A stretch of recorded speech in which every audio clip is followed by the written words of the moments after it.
तो चलिए पहले प्रभु की छवि के दर्शन कर लेते हैं। राम दरबार के दर्शन मानसिक भक्ति करते हुए, अपने नेत्रों को बंद करते हुए राम दरबार के दर्शन करते हैं।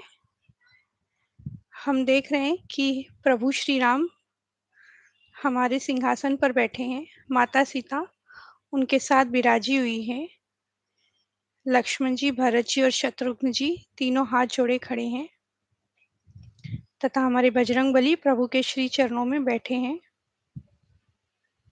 हम प्रभु को प्रणाम करते हैं, नतमस्तक करते हुए उनकी चरणों की वंदना करते हैं तथा उनसे निवेदन करते हैं कि हमें अपना आशीर्वाद दें, हम पर अपनी कृपा करें एवं हमें ये आशीर्वाद दें कि हम सफलतापूर्वक हमारी श्री रामचरितमानस की पोथी संपूर्ण कर सकें। बोल सियावर रामचंद्र की जय।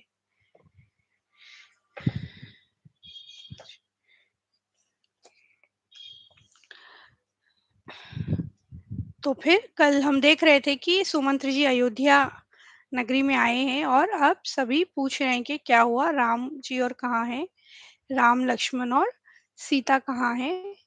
सभी ने पूछा, सब वहां पे बहुत ही शोक छाया हुआ था तथा राजा दशरथ ने राम राम कही राम राम राम राम कही राम मतलब राम राम राम राम फिर राम राम कह के अपने प्राण त्याग दिए। और सबसे ज्यादा सुख तो उन्होंने ही पुण्य सबसे ज्यादा पाया है, क्योंकि जब वो जीवित थे तब पिता बन के जीवित थे, पुत्र के प्रेमी थे और मरने पर भी श्री राम राम कह के उन्होंने अपने प्राण छोड़े।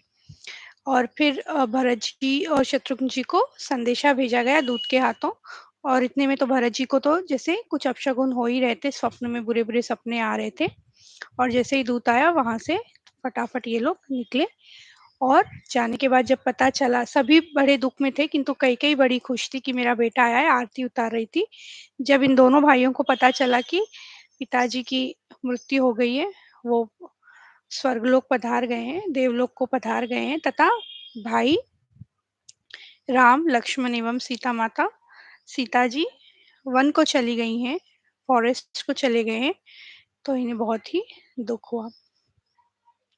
अब सभी लोग समझा रहे हैं कि आप अब जो पहले तो जो कार्यक्रम था, जो क्रियाक्रम का कार्यक्रम था, सभी प्रकार से भरत जी ने पूरा किया राजा दशरथ जी के लिए, दान पुण्य और भी किए। अब सभी समझा रहे हैं कि आप राजगद्दी संभालिए, क्योंकि राजा दशरथ ने कहा है तो ऐसी कोई बात नहीं, कोई छोटी मोटी बात नहीं होगी, आपको उन्होंने जो कहा उनकी आज्ञा का पालन करना चाहिए।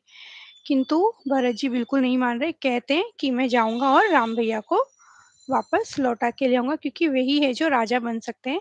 मैंने तो वैसे ही मतलब मेरी तो गलती अगर थोड़ी भी है इसमें, तो सारे पाप जितने भी हैं मुझे लग जाए, क्योंकि कहीं ना कहीं भरत जी को ये लग रहा था कि ये जो सब कुछ हुआ है, मतलब राजा दशरथ जी की मृत्यु तथा प्रभु श्री राम का वन जाना, उन्हें ये लग रहा था कि कहीं ना कहीं उन सभी का कारण मैं ही हूँ, इसीलिए ऐसा हो रहा है। और अगर मैं राज सिंहासन लेके राज तिलक करवा के या यदि मैं राज्य कर लूंगा, तो ये तो बहुत ये सही बात नहीं होगी, धरती पाताल में धस जाएगी। इसीलिए प्रभु श्री राम को ही लाऊंगा, भैया राम ही आएंगे और वही यहाँ पे राज करेंगे, राज तिलक उन्हीं का होगा। और ऐसा कह के फिर उन्होंने सभी से आज्ञा मांगी, बड़ा ही समझा के मांगा, बहुत ही मधुर वाणी से समझाया तथा अंततः इस प्रेम को देख के सभी को उन्हें आज्ञा देनी पड़ी। और अब सब निकल गए प्रभु श्री राम को देखने के लिए। तो हमने यहाँ देखा कि भाइयों में जो परस्पर प्रेम होता है वो कितना कितना आदर्शवादी होता है। राज्य के लिए तो बहुत लड़ लेते हैं आजकल, तो जैसे होता ही है ना, प्रॉपर्टीज के लिए झगड़े और होते ही हैं। हालांकि सबको ये मालूम है कि कोई कुछ लेके जाने वाला नहीं है, परंतु झगड़े होते ही हैं। और ऐसी ऐसी मान्यता है कि जो भी इस तरह की ये जो संवाद है भरत जी और राम जी का सुन ले, तो भाइयों में परस्पर प्रेम बढ़ जाता है। अब ऐसा विचार करके छोटे भाई, क्योंकि श्री सीताराम जी वन में है, ऐसा विचार करके छोटे भाई शत्रुघ्न सहित भरत जी पैदल ही चले जा रहे हैं। कैसे जा रहे हैं? पैदल। जिन्हें इतना बड़ा राज्य दिया गया है वो पैदल चल रहे हैं, ये सोचिए कि मेरे भैया तो वन में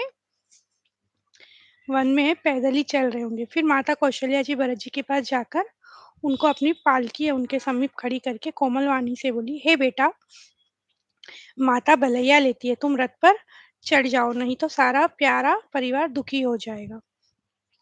रथ पे चढ़ के चलना चाहिए हमें तथा माता की आज्ञा को सिर पर चढ़ाकर दोनों भाई रथ पर चढ़कर आगे चलने लगे।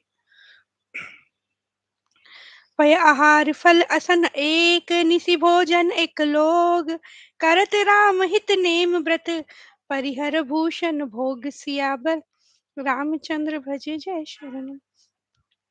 कोई दूध ही पीते हैं, कोई फलाहार करते हैं और कुछ लोग रात को एक ही बार भोजन करते हैं। भूषण और भोग विलास को छोड़कर सब लोग श्री रामचंद्र जी के लिए नियम और व्रत करते हैं।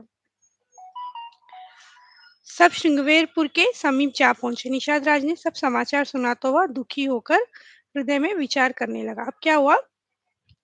सारे सारे इतने लोग आ रहे हैं ना, अयोध्या के सारे लोग भी चल रहे हैं, सिर्फ भरत जी, शत्रुघ्न जी एवं माता ही नहीं है, गुरु जी और माता है, अयोध्या के बहुत सारे लोग हैं, तो बहुत से लोग दिख रहे हैं। तो जो निषाद राज थे गुरु, उन्हें बड़ा ही दुख हुआ। क्यों दुख हुआ? कि क्या कारण है जो भरत वन को जा रहे हैं, मन में कुछ कपट भाव अवश्य है। यदि मन में कुटिलता न होती तो साथ में सेना क्यों ले चले हैं? क्या सोच रहे हैं निषाद राजगुरु? भरत जी के मन में जरूर कुछ न कुछ कपट है, कुछ न कुछ बुरा करने ही जा रहे हैं राम जी का। यदि ऐसी बात नहीं थी तो क्यों सेना लेके जा रहे हैं करके मन में सोच रहे हैं।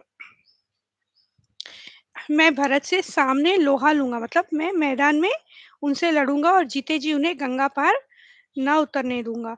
श्री रघुनाथ जी के निमित्त तो प्राण ही त्याग दूंगा। झगड़ा करने जा रहे हैं, मैं बीच में खड़ा हूँ, मैं उन्हें जाने नहीं दूंगा, मैं बिल्कुल झगड़ा करूंगा, लड़ाई करूंगा उनके साथ मैदान में, और यदि मेरे प्राण गए तो भी मैं पीछे नहीं हटूंगा। कवच पहनकर सिर पर लोहे का टोप रखते हैं और फरसे भाले तथा बर्छों का सीधा कर रहे हैं। कोई तलवार के वार रोकने में अत्यंत ही कुशल है, वे ऐसे उमंग में भरे मानो धरती छोड़कर आकाश में उछल रहे हो, क्योंकि प्रभु श्री राम के लिए लड़ने जाना है। सभी सेना, जो निषाद राजगुरु की सेना थी, वो तैयार हो गई। एक बूढ़े ने शगुन विचार कहा, मतलब अब सब इतने, ये इन लोगों को क्या लग रहा है कि लड़ने के लिए आए हैं भरत जी राम जी से, हम इन्हें जाने नहीं देंगे, गंगा जी पार करने ही नहीं देने वाले, चाहे कितनी बड़ी सेना हो, चाहे हमारे प्राण ही क्यों ना चले जाए, हम इनको यहाँ से जाने नहीं देंगे प्रभु के पास। फिर इतने में क्या हुआ? एक बूढ़े ने शकुन विचार कर कर कहा, भरत से मिल लीजिए, उससे लड़ाई नहीं होगी, उस उनसे लड़ाई नहीं होगी, भरत श्री रामचंद्र जी को मनाने जा रहे हैं। शगुन ऐसा कह रहा है कि विरोध नहीं है। तो किसी ने कहा कि अच्छे शगुन हो रहे हैं, तो ये लड़ने के लिए तो नहीं जा रहे हैं, मनाने के लिए जा रहे हैं, ऐसा लग रहा है। यह सुनकर निषाद राज ने क्या सोचा कि बूढ़ा ठीक कह रहा है, जल्दी में बिना विचारे कोई काम करके मूर्ख लोग ही पछताते हैं। भरत जी का शील स्वभाव बिना समझे और बिना जाने युद्ध करने में हित की बहुत बड़ी हानि है। तो ये देखिए, एक और चीज हम सीख रहे हैं। जैसे हमने देखा है शुरू में भी बहुत संवाद में हम ये देख ही रहे थे।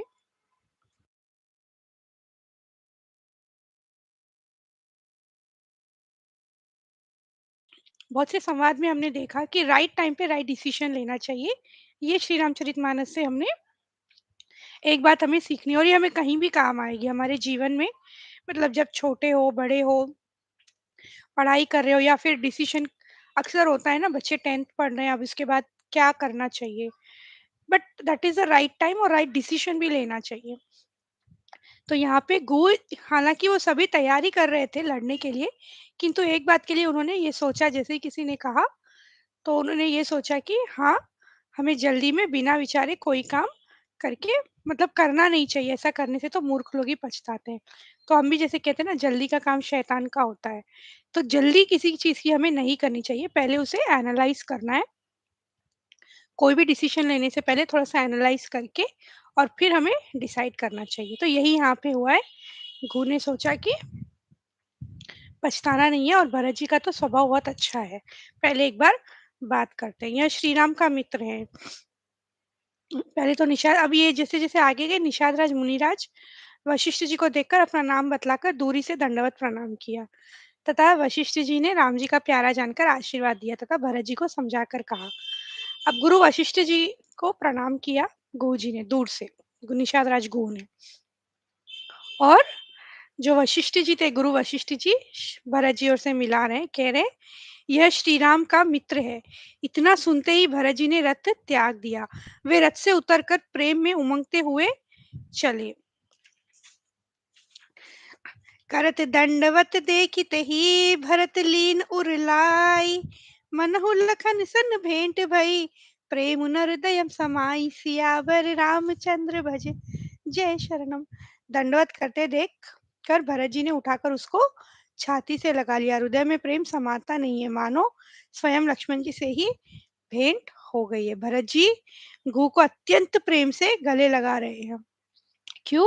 जैसे ही पता चला कि ये श्री राम जी के मित्र हैं, बड़े ही चाव से गले लगाया। और गु कह रहे हैं, जो लोक और वेद दोनों में सब प्रकार से नीचा माना जाता है, मतलब ये नीच जात के हैं, और जिसकी छाया से छू जाने से भी स्नान करना पड़ता है, उसे आपने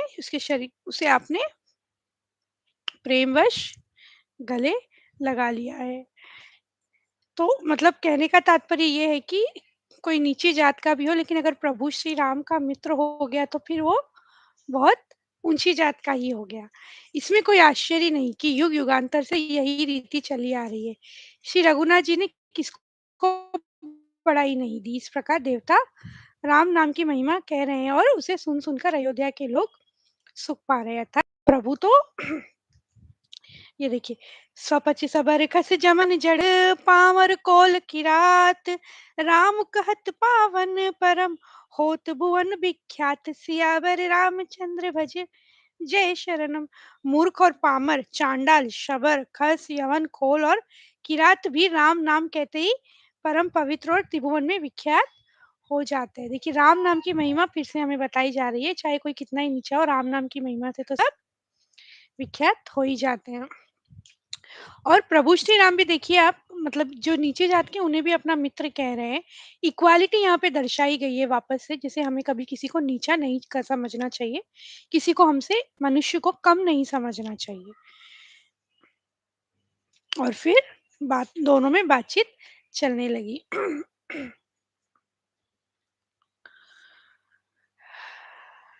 फिर निषाद ने अपना नाम ले लेकर सुंदर नम्र और मधुर वाणी से सब रानियों को आदर पूर्वक जोहर की। मतलब अब ये दोनों की बातचीत चल रही है, भरत जी वहीं रुके हैं।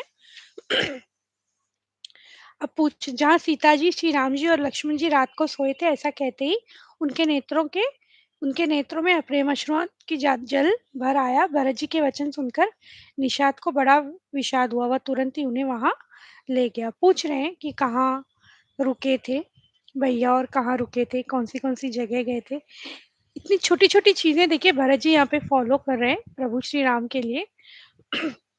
तो पूछा, और फिर जहाँ पवित्र अशोक के वृक्ष के नीचे श्री राम जी ने विश्राम किया था, भरत जी ने वह अत्यंत प्रेम से आदर पूर्वक दंडवत प्रणाम किया। जहाँ प्रभु सोए थे वहां पे दंडवत प्रणाम किया भरत जी ने। कुशों की सुंदर साथरी देखकर उसकी प्रदक्षिणा करके प्रणाम किया। मतलब जो बिछाया हुआ था उसको। श्री रामचंद्र जी के चरण चिन्हों की रज आंखों में लगाई। प्रेम की अधिकता कहते नहीं बनती थी। देखिए, प्रभु के चरणों की धूल आंखों पे लगाई। ये प्रेम देखे तो कोई कुछ क्या ही कहे। भरत जी ने दो चार स्वर्ण बिंदु देखे, मतलब गहनों से, जो गहने और कपड़े के जो मोतियां कुछ होती है ना कपड़ों में, गहने के, तो सोने के कण कुछ नीचे गिरे थे। देखे तो उनको सीता जी के समान समझकर सिर पर रख लिया।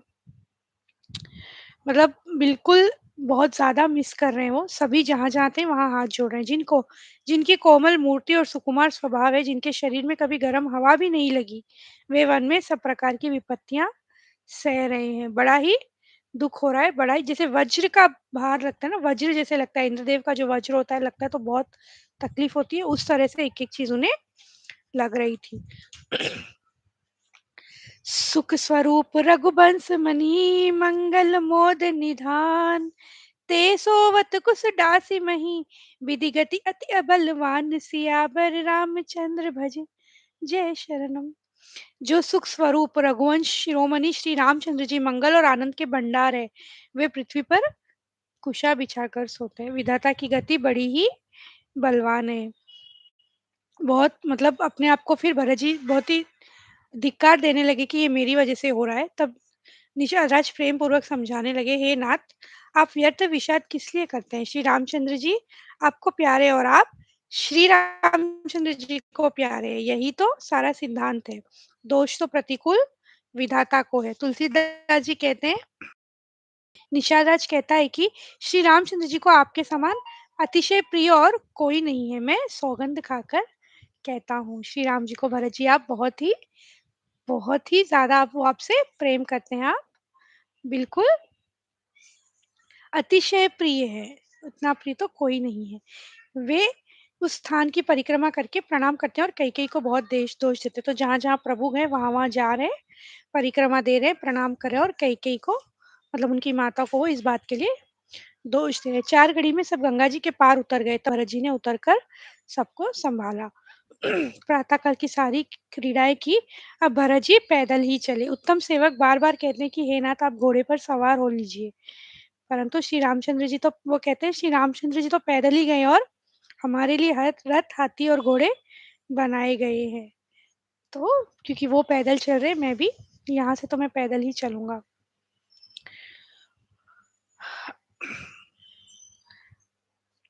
उनके चरणों में छाले कैसे मतलब छाले बहुत आ गए भरत जी के पाँव में क्योंकि बिल्कुल चले जा रहे हैं, तो बहुत ही छाले आ गए। तब त्रिवेणी पर आकर उन्हें प्रणाम किया। भरत जी ने अब स्नान और किया त्रिवेणी संगम में। एक-एक, एक-एक क्रॉस करते जा रहे हैं। अरथ न धर्म न काम रुचि, गति न चहु निर्बान। जन्म जन्म रति राम पद, यह बरदान उन आन। सियावर रामचंद्र भज, जय शरण। मुझे न अर्थ की इच्छा है, न धर्म की, न काम की और न मैं मोक्ष ही चाहता हूँ। जन्म जन्म में मेरा श्री राम जी के चरणों में प्रेम हो, बस यही वरदान मांगता हूँ, दूसरा कुछ भी नहीं। अब तक मतलब कथा हम जितनी भी सुने, जैसे मैंने कहा शुरू में, जितने भी ज्ञानी, महाज्ञानी, मुनि, मुनीश्वर, महामुनीश्वर जितने भी बड़े लोग हैं, जितने भी सब यही माँग रहे हैं कि प्रभु के श्री चरणों में प्रीति हमारी बनी रहे, हमारा प्रेम उनका उनके श्री चरणों में बना रहे। तो हम इतने तो ज्ञानी, इतना तो हम सीख ही गए हैं कि हम भी प्रभु से विनती करें कि हमारी भक्ति, हमारा प्रेम उनके श्री चरणों में हमेशा बना रहे, उनके श्री चरणों के लिए हमेशा बना रहे। तो यही भरत जी कह रहे हैं कि और कोई वर मैं नहीं माँगता, सिर्फ़ जन्म-जन्म श्री राम जी के चरणों में ही मेरी प्रीति बनी रहे, मेरा प्रेम बना रहे।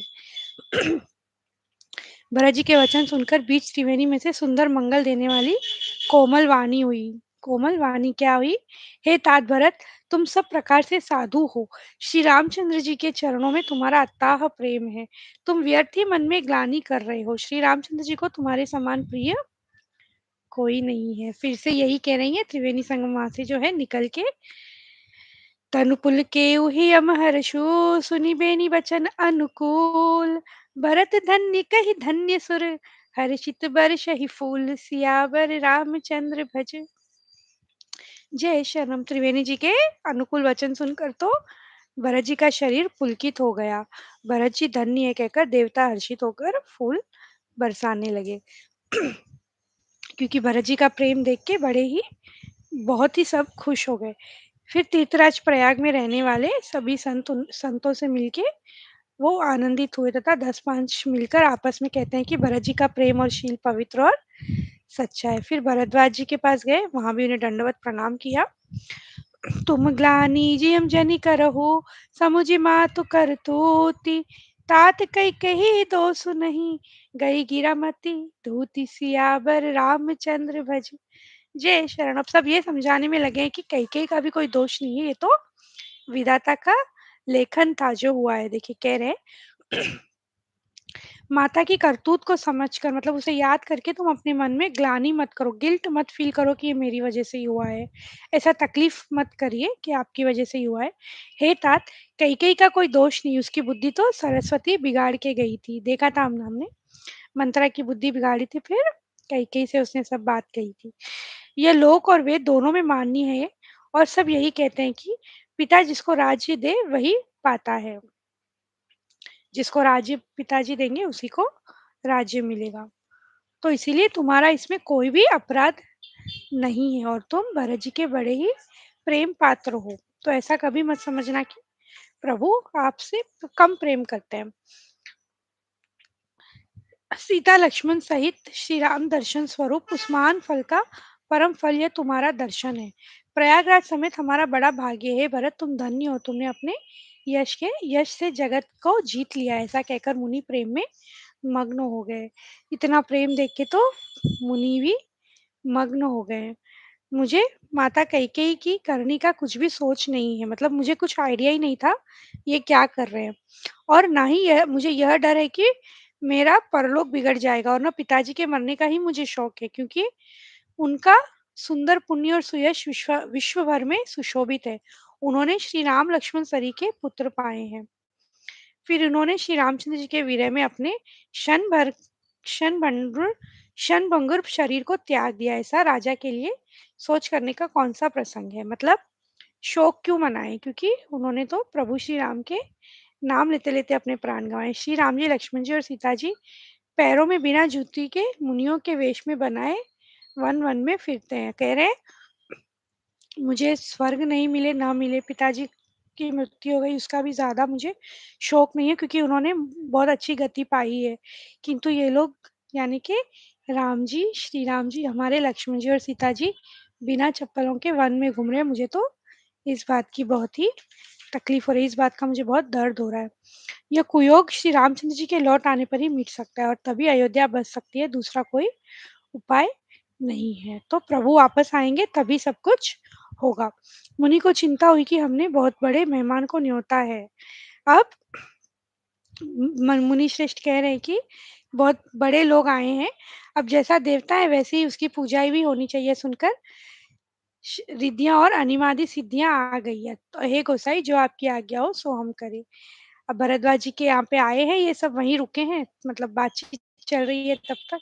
तो रिद्धि-सिद्धियाँ जितनी भी थी सभी को बुलाई और कहा कि बड़े ही मेहमान, बहुत बड़े मेहमान आए हैं इनकी, हमें अब आवभगत करनी है। राम बिरह व्याकुल भरतु सानुज सहित समाज, पहनाई करि हरहु श्रम, कहाँ मुदित मुनिराज सियावर, रामचंद्र भज जय शरण।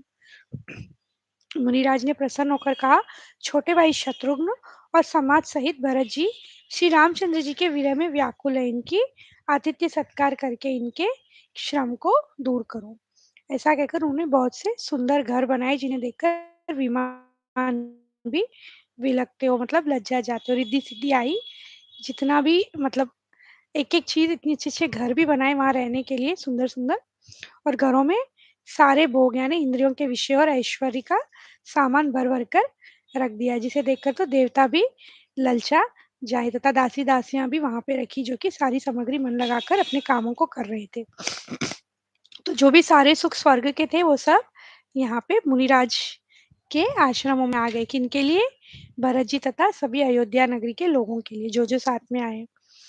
जब भरत जी ने मुनि के प्रभाव को देखा तो उसके समान उन्हें सभी लोकपालों के लोग तुच्छ जान पड़े। मतलब जो इंद्रदेव, वरुण देव, हमारे सभी देवता है, कुबेर देव, और उनके भी मतलब कम ही मालूम पड़ रहे मुनि के सामने। तो आसन, सेज, सुंदर वस्त्र ये सब वहां पे लाए गए। ये सब देखकर तो लोग हर्ष और विषाद के वश हो रहे थे। हर्ष इसीलिए क्योंकि सब मिल रहा है, किंतु विषाद किस लिए? क्योंकि श्री राम जी के वियोग में हम ये सब ले रहे हैं। तो ये सब बीच में फंस गए हैं वो लोग, करें या ना करें। तो अब यही बातें कर रहे हैं, फिर कह रहे हैं कि ना तो उनके पैरों में जूते हैं और ना सिर पर छाया ही है। ये फिर वही बात कह रहे हैं कि मुझे बड़ी तकलीफ हो रही है उस बात की, कि वो ऐसे चल रहे हैं। भरत जी ने इस प्रेम के प्रभाव को देखकर देवराज इंद्र को सोच हो गया। तो अब एक बहुत इंटरेस्टिंग बात आती है क्या, कि सब कुछ अच्छा चल रहा है, जो भरत जी हमारे हैं, इतना इतना प्रेम है उनके मन में प्रभु श्री राम के लिए। जैसे हमने देखा हर एक चीज, एक एक संवाद हमने देखा कि कितना प्रेम है उन्हें प्रभु श्री राम से, उनके भाई से, और कितनी उन्हें पीड़ा हो रही है ये सोच के कि वो लोग वन में बिना जूतों के धूप में इस तरह से घूम रहे हैं, तथा वो खुद भी पैदल चल रहे हैं, उनके पैरों में भी बहुत से छाले पड़ रहे हैं, हर जगह जहाँ भी देखो वहां प्रणाम कर रहे हैं। किंतु अभी तो और देवी-देवता सभी जितने भी हमने देखे, जैसे नदियाँ हमने देखी, ऋषि-मुनि हमने देखे, सभी क्या कह रहे हैं कि ये तो बहुत ही अत्यंत प्रेम करते हैं आप प्रभु श्री राम से तथा प्रभु श्री राम के भी आप बहुत ही प्यारे हैं। तो ये देख के इंद्रदेव को सोंच हो गया। हो सिया राम मैं सब जग जानी, करहूँ प्रणाम जोरी जुग पानी। राम सिया राम जय जय राम। राम सिया राम जय जय राम। बोल सियावर रामचंद्र की जय, पवन सुत हनुमान की जय। बोलो भाई सब संतन की जय। यदि चैनल को लाइक नहीं किया, सब्सक्राइब नहीं किया तो सब्सक्राइब करें, वीडियोस को लाइक करें, कमेंट करें, श्री राम जय सिया राम जो भी आप करना चाहें तथा अपने दोस्तों और रिश्तेदारों से इसे शेयर ज़रूर करें, क्योंकि अगर कोई सुनना चाहते हैं श्री राम कथा, बड़े बूढ़े